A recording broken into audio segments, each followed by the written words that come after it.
Selamat malam Indonesia, salam jumpa di Kompas Malam. Selain 3 informasi utama tadi, Kompas Malam juga sudah menyiapkan informasi yang menjadi pilihan dan penting sepanjang hari ini. Selengkapnya hanya di Kompas TV independen terpercaya. Saya Yasir Neneama bersama Anda. Kita ke informasi pertama, saudara. Diduga lantaran cemburu, seorang suami tega bunuh istrinya sendiri. Jasad sang istri kemudian dikunci di dalam rumahnya di Cimahi, Jawa Barat selama 7 hari.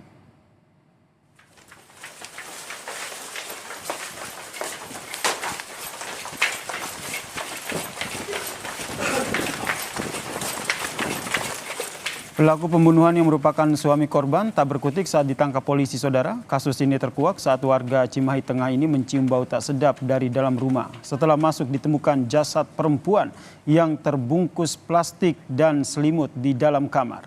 Dari hasil penyelidikan polisi, dari Satreskrim Polres Cimahi pun menangkap pelaku berinisial S yang merupakan suami korban.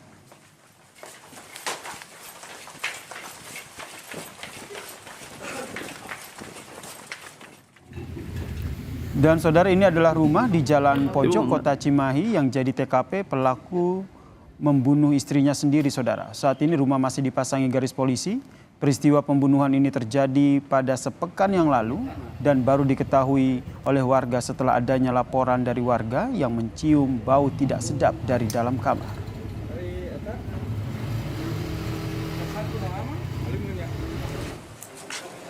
Di hadapan polisi, saudara, pelaku mengaku cemburu dengan korban dikarenakan mengetahui istrinya berkomunikasi dengan pria lain.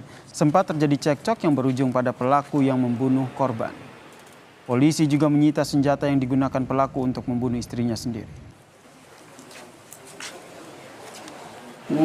Sempat membaca dan melihat ada WA dari salah satu orang sehingga pelaku ribut pada saat itu dan mulai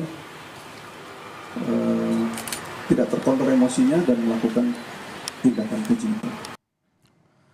Update penyelidikan kasus ini kita tanyakan kepada Kapolres Cimahi, AKBP Tri Suhartanto yang telah bergabung bersama kami di Kompas Malam. Selamat malam, Pak Tri. Selamat malam, Pak Tri, jadi hasil penyelidikan awal apakah betul ini motif pelaku tega membunuh istrinya sendiri ini hanya karena cemburu? Baik, pada kesempatan ini kami menyampaikan dari keterangan pelaku yang merupakan suami korban. Memang motif awalnya sementara karena rasa cemburu, kemudian pelaku ini melihat dari telepon WA istrinya itu terlihat ada chattingan bersama dengan seseorang laki-laki. Itu menurut keterangan dari pelaku.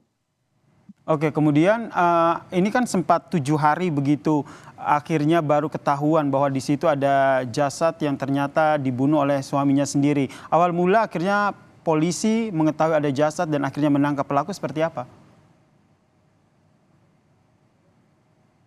Berawal dari informasi masyarakat yang melaporkan terkait adanya mencium bau tidak sedap di sekitar mesnya, karena memang untuk TKP-nya sendiri itu merupakan sebuah rumah yang disewa untuk menjadi mes karyawan sebuah toko kelontongan. Jadi menurut keterangan dari para saksi ini mengatakan bahwa beberapa hari ini mencium bau busuk di sebuah kamar. Namun yang para saksi ini tidak berani untuk menanyakan langsung.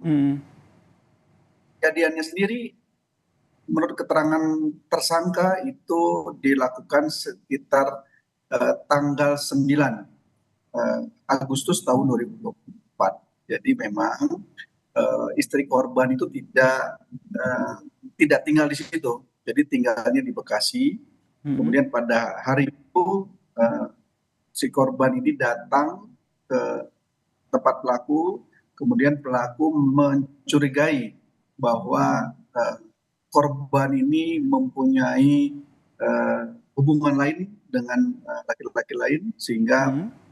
timbul nafsu atau emosi, akhirnya pelaku melakukan pembunuhan itu dengan cara membekap korban, mencekik korban, kemudian Oke. setelah mati lemas, Patri, berarti korban selama 7 hari ini jasad si korban ataupun sang istri berada di kamar, ini berarti pelaku selama 7 hari ini tinggal di rumah yang sama dengan istri korban yang istri pelaku yang sudah meninggal dunia ini.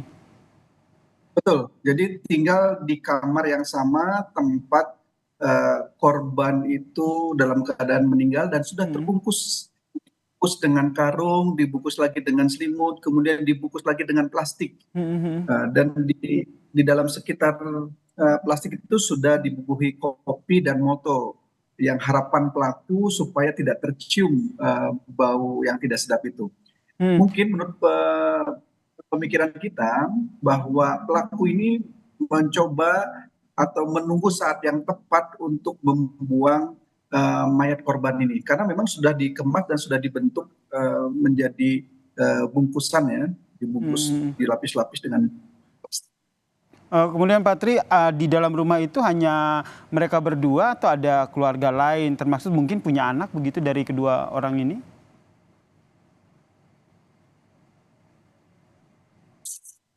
Patri? Jadi itu kan ya di rumah itu kan merupakan mes ya, mes Oke. yang ditinggal oleh 3 orang, Hmm. ya 3 orang pekerja, diantaranya pelaku. Nah, jadi di dalam mes itu dan di rumah itu yang menjadikan mes itu ada 3 kamar. Di situ ada 3 orang karyawan yang salah satunya memang pelaku. Dan memang si istri atau yang korban ini memang dia tidak tinggal di Oke. mes tersebut. Berarti ini ada unsur pembunuhan berencana? Oh tidak, kita tidak menemukan karena Hmm. eh, pelaku ini melakukan pembunuhan itu pada saat sedang cekcok ya, adu Oke. mulut, kemudian emosinya langsung tidak stabil, langsung melakukan aksi pembunuhan itu. Dan tahu begitu istrinya mati lemas, dia berusaha untuk membungkus korban ini. Dan Ba- menurut pengakuannya selama beberapa hari sebelum dibungkus, si korban ini sempat tidur bersama jenazah istrinya. Oke, berarti sempat tidur dengan jenazah istrinya, mungkin berada di dalam ruangan yang sama karena memang belum tahu ya mau jenazah ini mau diapakan atau dikemanakan begitu ya, Dibuang kemana? Patri ya. Betul. Oke, kemudian pasal yang disangkakan ke pelaku. Pasal yang kita persangkakan adalah pasal 338 KUHP junto pasal 44 ayat 3 Undang-Undang Nomor 23 Tahun 2004 tentang KUHP pidana ya, terkait dengan tindak pidana pembunuhan dan atau kekerasan dalam rumah tangga. Dengan ancaman? Ancaman hukuman 15 tahun penjara. Oke, ini akankah ada pemeriksaan selanjutnya terkait dengan menggali keterangan saksi? Sampai dengan saat ini saksi yang sudah kita periksa ada 4, yaitu 3 orang yang memang tinggal di tempat itu, salah satunya kakaknya, ya, kemudian 2 orang rekan kerja dari pelaku, dan 1 orang adalah seorang ketua RT. Nah, kita terus menggali keterangan-keterangan dari para saksi dan juga dari pelaku sehingga secara komprehensif kita bisa mengetahui motif sebenarnya yang kita bisa gali dari pelaku. Dia memang sampai saat ini kita mengetahui motif sementara karena rasa cemburu menurut pengakuan dari Oke. pelaku. Berarti ada kemungkinan motif lain selain motif cemburu yang sudah diungkap polisi ini, Pak? Sampai saat ini kita masih terus melakukan pemeriksaan. Oke. Jadi motif yang sementara kita mengetahui hanya motif cemburu. Baik, terima kasih Kapolres Cimahi AKBP Tri Suhartanto telah berbagi informasi terkait dengan kasus ini bersama Kompas Malam. Salam sehat, Pak Tri.